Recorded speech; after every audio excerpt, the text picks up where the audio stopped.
Hey yo, welcome back to the Dugout and Beyond. So, insane day. We had multiple trades happen. We had a 3-team trade happen, and we also had a very late night trade, especially here in the East Coast, happen yesterday. So to start off with the 3-team trade we have here, it involves the Lakers, the not Vikings, Timberwolves and Utah Jazz. We have going to the Lakers is D'Angelo Russell, Malik Beasley, and Jared Vanderbilt. We have going to Minnesota is Mike Conley, Nickeil Alexander-Walker. 2014 second round pick swap coming from Washington, that came from Memphis and is now in Minnesota. 2025 second round pick coming from Utah, and 2026 second round pick coming from Utah. And the Utah Jazz are receiving Russell Westbrook, Juan Toscano Anderson, and Damian Jones, and a 2017 first round pick from LA. So crazy stuff happens when you have 3 teams. You have multiple draft picks, multiple players come in. I think some of these are soft draft picks, which they give like an option of like, I think the options was like around 1 through 4. But insane, crazy swap here. Because of course we did have some of these, some players here were on the like watch list of getting traded, especially Russell Westbrook.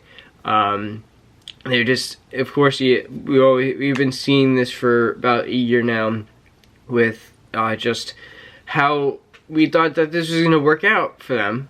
And obviously, last year Westbrook, I almost actually said the nickname he was given. Westbrook was given a nickname of Westbrick because he just wasn't hitting any shots. It was insane. But yeah, we have. I was very honestly kind of surprised about the D'Angelo Russell part of this situation. And also Mike Conley too. I thought that he was a really good fit in Utah. But of course, all this is going to be this is just a business inside of loyalty. Like, you're going to have some players get pushed around here and there. Especially if some people request trades, which did happen with the trade with Kyrie is now on the Dallas Mavericks. So yeah, this is insane. Me hearing about this, I was obviously like it kind of gets confusing, but once you look at it in a certain way, like it's all laid out. Like, he's like, oh, okay, cool, like, he's going here, all that, and you kind of can picture in how, who's there already, and who's gonna, if they're gonna take the place of anyone, if they're gonna be become a bench player more, be more of a role player, if they were a star player in that, their team that they came from. There's just a whole bunch of situations that, of course, come with this. So that was one massive trade. And of course, as I just mentioned, Kyrie is on the Mavericks, and he had made his debut, coming out with about 20, I think 20 points, 24 points. So, hey, will he be a good fit there? Comment down below if you think that Kyrie will be a good fit, especially when Luka Doncic comes back. So yeah, they can. I think they might be able to build around those build around those 2 players. So, and also, of course, we did have, as I mentioned, the late night pick. It was about 1:15, 1:20 East Coast time. So it was still not, I wouldn't say early, but it was about, I think, about 11:15 Phoenix time that this happened. So Kevin Durant has been traded to the Phoenix Suns along with teammate TJ Warren, and this is in and in the trade it was included with Mikal Bridges, Cameron Johnson, and Jay Crowder, who are all known players on the Suns squad, who have all been to the NBA Finals, have been in the playoffs multiple times, which I actually think that it's going to be kind of weird, because I'm hearing people are saying like, oh, will these pieces fit together? There's 3 people going from one team who have played on the same team for years at the highest level. Many of them have played in championships in March Madness, aka Cameron Johnson. He played on UNC. I loved him on UNC. Such a huge player. But these aren't small players. It's just that they don't have like the elevation that these superstars do have. But they are on that way to superstar status. I believe that. Some people might not. People may think that they're just role players. They don't have much to prove to. They don't have much that they can prove to teams and just fans in general. But I think that they actually do have a lot of substance to them and their careers. And the bunch of them are just still really young. Cam is. I'm pretty sure he's like 24, 25. I think he's young. He's younger than me. So he still has a very bright future ahead of him, especially since he played in the finals. But you're kind of throwing it into a weirdly broken now Nets team who just lost their 2 big superstars after signing multiple year contracts with the team, and basically just leaving the Nets with who? Ben Simmons.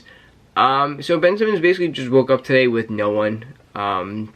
He did, of course, not have Kyrie already after that trade request and having his calf hurt, and then a couple days later he's playing fully with another team. It's kind of like the James Harden situation where like he had the fat suit on, and then I think he was in Houston, and then he got traded to the Nets, and 2 days later it's just gone. Like, was he wearing a fat suit? Who knows?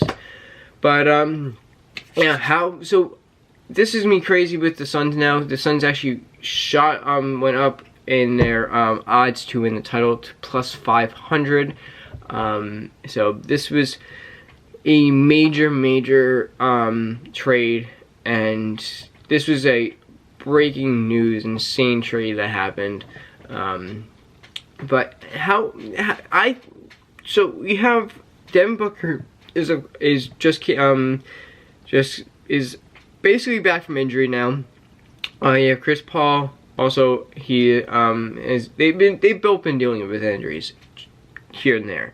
Of course, we have Chris Paul is on the older side. He's basically at the end of his career. Devin Booker just signed a multi-year max contract with them. And Kevin Durant is basically like in the middle. Like, he's still got a couple years, but he's definitely on the downslope of his career. But I think that they will be able to get their chemistry together pretty well. Of course, they're all very high-leveled players, and they can they'll understand. They're, of course, probably even 130 if he was already there. He was on the plane looking up the plays that they have, and just getting that stuff down. Those players like these have this in them where they're just gonna understand it, and it's kind of like a big midfield. You give them the simple plays to begin with.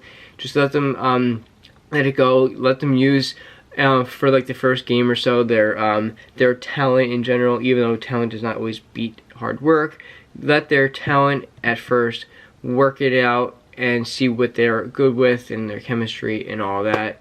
But comment down below if you think that all these trades in general, who won, who do you think is going to work out, what do you think is going to happen. Yeah, if you like the trades that happen, hit the subscribe button. It's free. It takes like half a second. It's great. You'll see more of these videos. Always giving updates on in the sports world and pop culture. So and just literally just anything else in the world happening. So hit the subscribe button, comment, and like the video, and share with your friends. And I'll see you in the next one. Peace.